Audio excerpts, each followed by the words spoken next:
Fashionistas, it's Elaine Lessig on Canine Chronicle on the webpage and on their Facebook page with a wonderful Closet Confidential.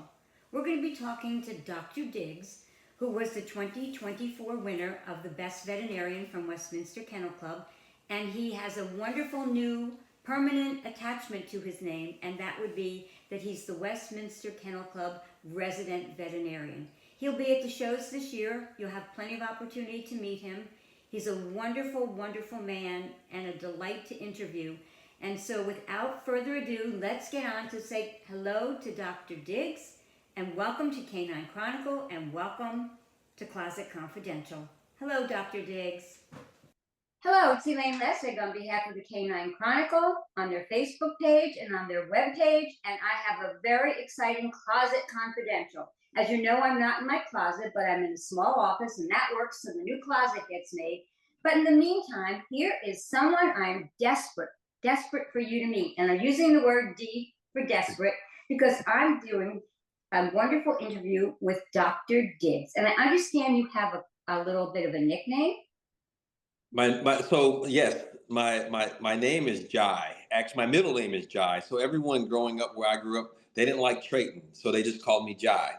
And then as I went through vet school, everybody called me Beagle Doc because I had beagles. So that's hence my email address. Exactly. And so I want to introduce to you the 2024 Veterinarian of the Year. And he is Dr. Diggs, and he comes from New Orleans. And I believe you are a graduate of? I am a graduate of Tuskegee University, class of 2007. And I also understand that this year you will be at the show to be with us as we go through our wonderful, wonderful, wonderful, wonderful New York City, Westminster Kennel Club show. And yes. So I wanted, when you spoke to us last year at the judges' dinner, you made some very profound, I thought, remarks. Mm-hmm. And you spoke about your journey to becoming a vet. Mm-hmm. And kind of where you are now and some of your philosophies. And I found them to be user-friendly and kind of important for the community to understand that the veterinarians in our life, and if we all have dogs, and who's the person you reached out to first when you know you have an issue? And that would be your trusted veterinarian. And I want you to give us a little bit of your philosophy of how that works between people who have dogs and their veterinarians, and some of the key points in your life that have made you the greatest in 2024 and ever onward as you are now. You know, honestly, the veterinary profession is one of the most respected, one of the most sought after, but we don't get paid a lot of money. But it's purely out of love for what we do and passion for animals that motivates a lot of us. My journey was, I'm a small town boy, although I was raised in the inner city of Miami for a short period of time. Small town boy. I'm a fourth generation rabbit hunter. And everyone in my family had dogs. Most of our animals were working animals. Our horses were working horses. Our dogs were working dogs. And, I initially started my journey with hunting dogs through my grandfather. And when hunting spots got scarce, I met a gentleman working at Winn-Dixie as a bag boy, which is a local grocery chain. Winn-Dixie, I've been there. I was in Florida for a period of my time. I know it. Yeah. So working there, I met a gentleman, and he introduced me to field trialing, and I've judged trials, competed in trials, I've made champions. But my journey, was simple. I was a kid that didn't have much growing up, but I believed in myself and I worked really hard. I'm not going to say I was the smartest person in school. Working hard and studying hard allowed me to live my dream. I'm a kid living my dream. I go to work every day knowing that I love what I do. And like I said, it's purely out of passion that what motivates me, And I, as a judge, feel the same way. I feel like every time I'm in the ring, I'm a kid in the candy store. I've got lots of choices to pick from. And wow, and look, I never saw that before, and every day is a revelation. And then very, very similar to you, when I judge field trials, I said I get the front row seat. I get to choose the best dog today. You know, and that's a big honor for somebody to say, "Hey, I want you to assess my dog." It's a great honor. Mhm. And I think that's a great way to put that, including from the judging community, because it is an honor to be able to be a judge and to have people allow you the privilege of judging and seeing their dogs. It's just Mhm. super important. I wanted to bring up the client and the breeder relationship between the vets that we have in our life and the vets that we should have in our lives. When I call my vet's office and I say, I'm in the car, I'm on my way, they're at the door waiting for me because they know that if I'm calling like that, it's something I can't handle and I need them desperately. And Yes. but we don't always need vets desperately. We need them to inform us of things we need to be doing, and Mhm. an ongoing relationship with the vet is probably one of the most critical phases of any breeder or anybody involved in dogs in any way, whether it's conformation, hunting, whatever. So tell me what is your goal every time you have a wake up the next day and somebody walks into your office? Honestly, when I actually the client patient relationship is really important. Dogs aren't just dogs to our society anymore, and they've really never just been dogs because we've labeled them man's best friend, right?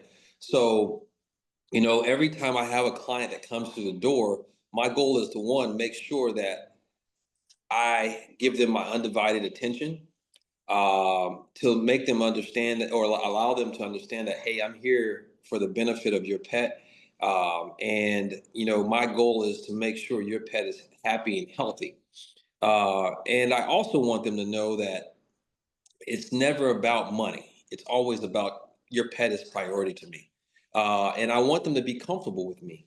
I mean, honestly, it's funny. I have friends that are MDs, and I probably can get more out of my clients than they can in the exam room. And it's like, man, you just spent more time than me with my doctor than my doctor did. And it's in a lot of my clients, I can truly say they trust what I say, and it's just, I build those relationships. I have families that come in. I actually have had some families that, now I'm actually on the third generation. I saw the grandparents' dogs and I saw the mom's dogs, and now those kids are actually in college and I'm seeing their dogs. So that means a great deal when I have three generations of a family bringing their dogs back to me. That tells me that I'm doing my job properly and my clients are comfortable with me. And I have clients, I've moved locations, three times in 17 years. And my clients have actually followed me. I started this practice from with no clients, and now we're almost at 7,000. And it's just me in this practice. So it says a lot about my work ethic, and it says a lot about my clients' belief in me. And I think that that's super important, and I will tell you why. Because it perpetuates further. I mean, all these families having generations of dogs in their life, that Hmm. means the next generation has been introduced to whatever their animal is, and it Hmm. just keeps it going forward. And I just believe that that's super important.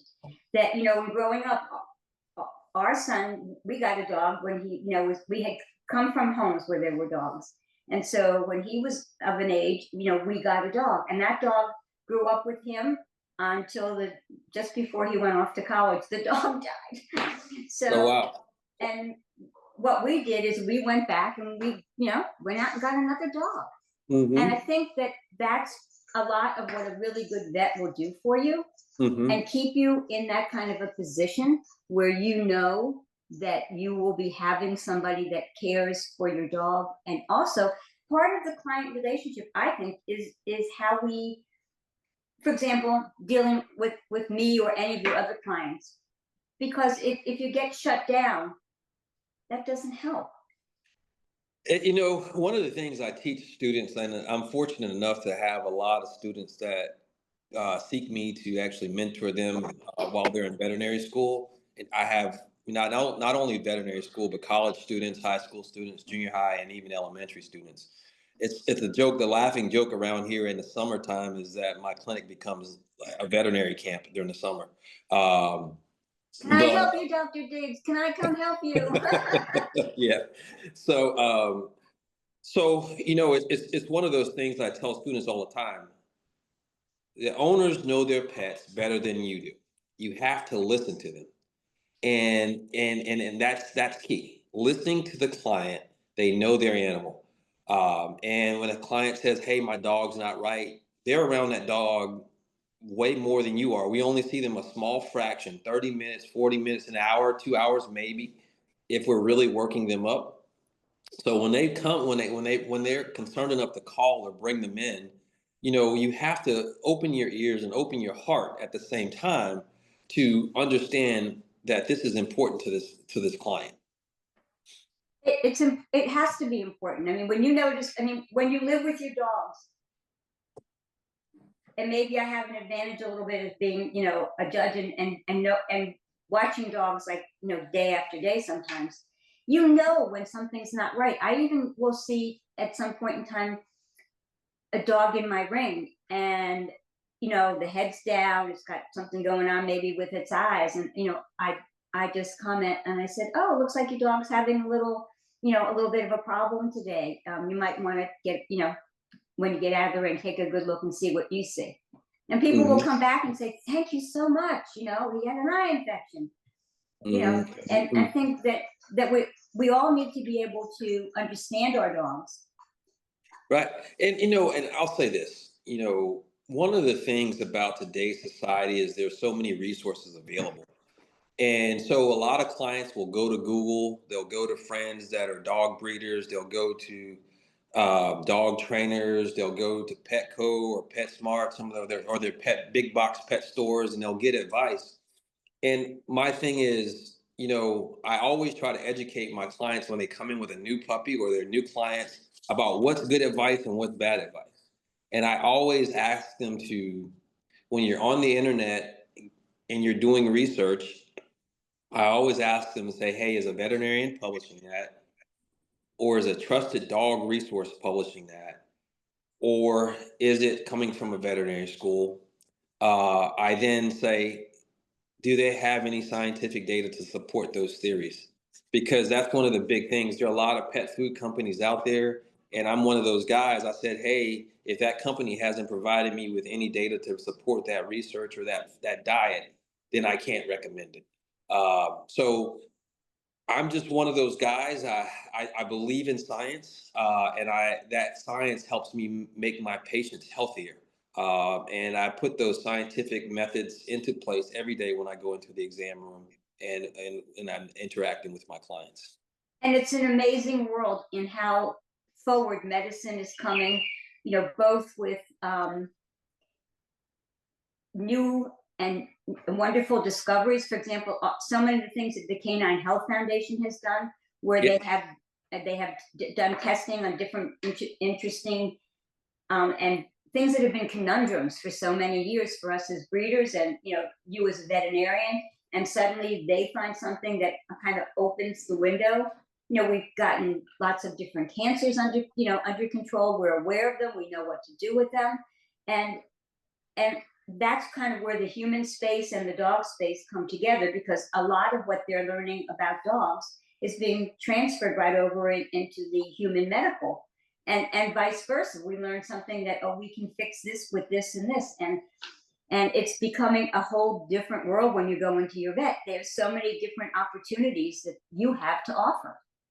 You know, it's funny you say that because, initially veterinary schools were founded because of large animals, cattle and horses, mainly cattle, keeping cattle, healthy. But then the companion animal side of it over the last 40 years has become the prevalent aspect of it, um, or most dominant aspect of it, should I say. And, like you say, there are a lot of studies, that are done that, we can transfer from human medicine or from veterinary medicine to human medicine. And just yesterday, I was talking to one of my sales reps, and he's like, "Hey, we have this new test, and it actually tests for biomarkers for various um, cancerous diseases." And I was like, "That's great." I mean, that allows us to screen to say, "Hey, we may be looking at this potential cancer. At some point in our lives, we need to start this medication that slow the progress of that disease." I mean, so veterinary medicine is advancing really, really, really fast, and yeah, us veterinarians have to be pretty savvy to stay abreast of the latest and the most current therapy. So, I mean, it's great for medicine. Is makes what's even better is it's great for our patients. So, Totally, totally. My husband is a pathologist, a human hmm pathologist, and he has participated in bringing some of those biomarkers for cancer testing forward. And hmm it's been you can have Barron's esophagus, and they can tell you now whether yours is going to be cancerous or not cancerous. Is one of the hmm things he's worked on. So that's an advantage, to you and some other biomarker for hmm all of these things. And I think a lot of dogs are staying healthier longer because hmm of all these new innovations in medicine. And to have powerhouses like you with 7,000 clients to be able to spread that knowledge over that vast population, it hmm has to be every time you do it and something is accomplished, you must feel just overwhelmed by what the reaction is to what you have done with the dog or whatever animal you're working with. At the end of the day, I don't need someone to pat me on the back. I just like to see that smiling face and that client, and that joyous expression from a kid when I bring their cat or their dog back into the exam room, when we had to do some type of medical procedure, either be surgically or vaccination wise, whatever it may be. Just to see them smile and to say thank you, that's all I need. That's my motivation. Well, I've been told that our 2025 veterinarian of the year shares something very special with you, another Louisiana person, and You that she's know, an LSU graduate. So what's in the air there that's making you guys so much better than everybody else, obviously? it's in the soil. It's not the air. It's in the gumbo. It's in the gumbo. Yeah. So Dr. Lyles is an LSU graduate and actually is on staff at LSU. She's a theriogenologist, which is reproductive medicine. Oh, we all love them. Yes, that's correct.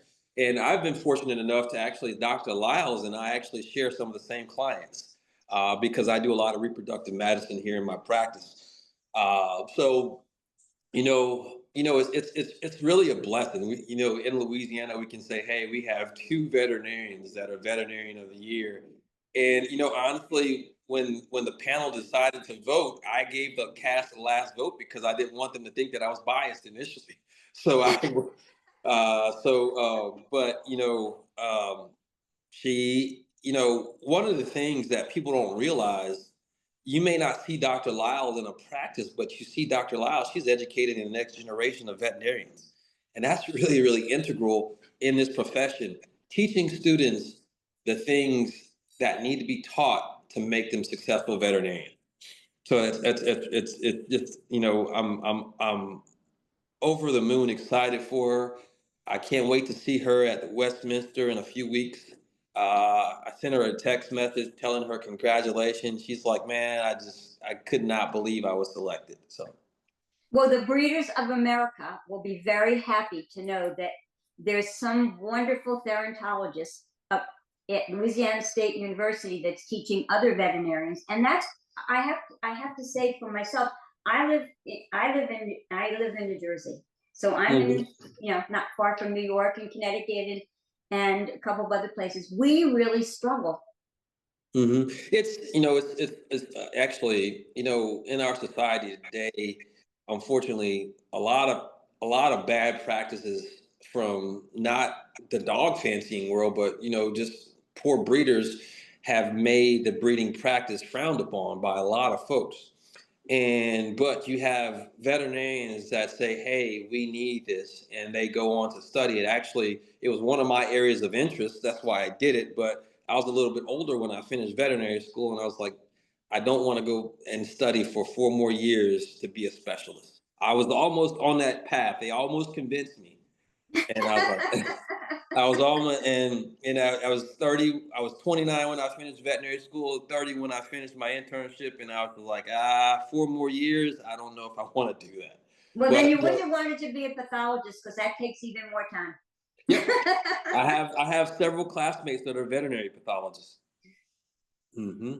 And in the world of therapy today,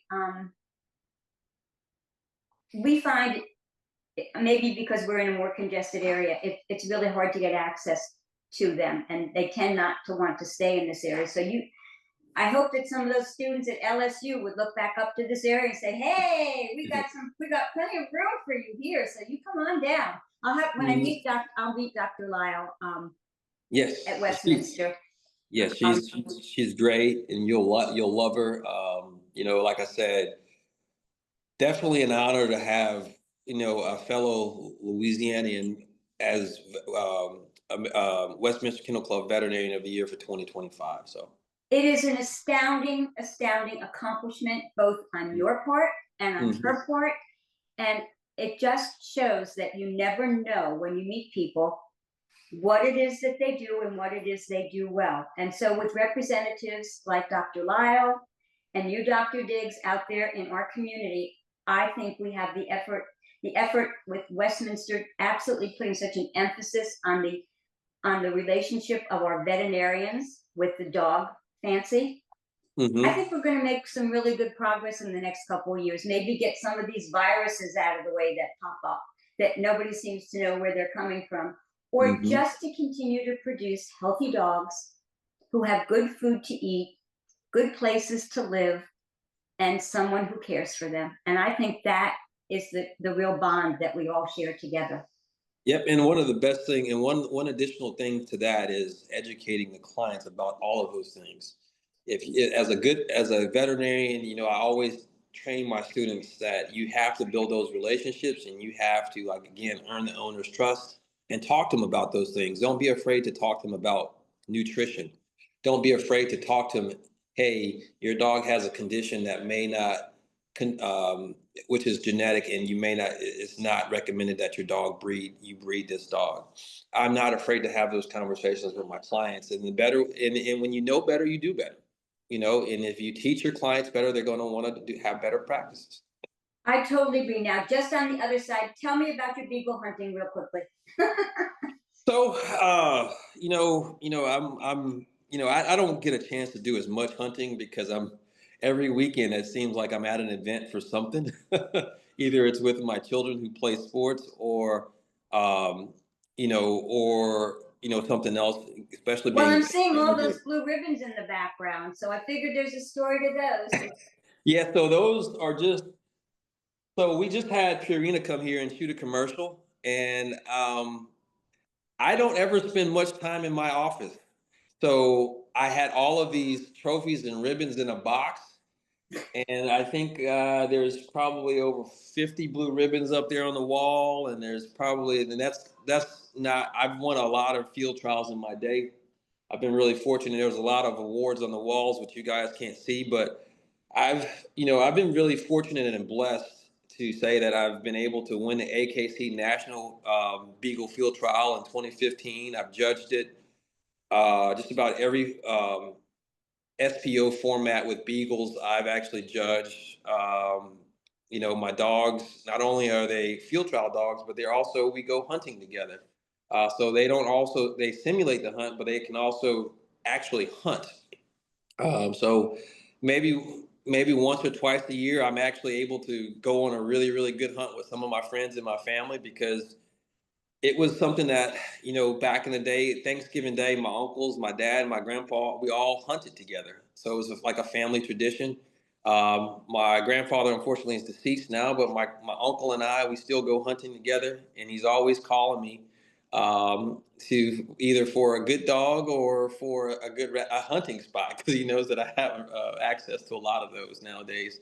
But yeah, so I've been, breeding dogs since I was 17, competing since I was 17, and I finished my first field champion at like 20, and I think I finished like 15 or 16. So most of my dogs are bred in house and trained in house by myself.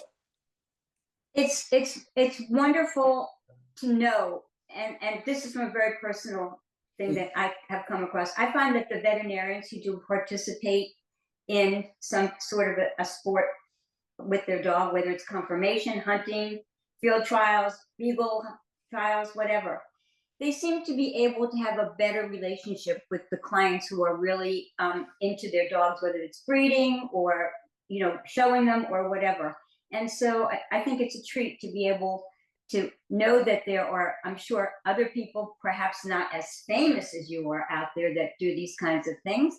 But it's wonderful to be able to talk to a veterinarian who has the wide experience of knowing both sides of the fence.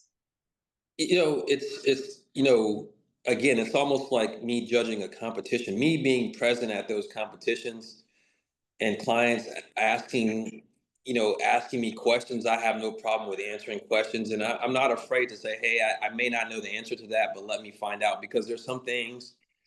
I meet people from all over the country at some of these dog competitions, and there may be things in their environment that I'm not used to treating. I may have learned about it in school, but I haven't seen it in my area, so I don't have the most knowledge about it. But I go home and I either read about it and research about it, or I contact some of my classmates or colleagues that are in that area that I know, and I try to get as much information for them as possible.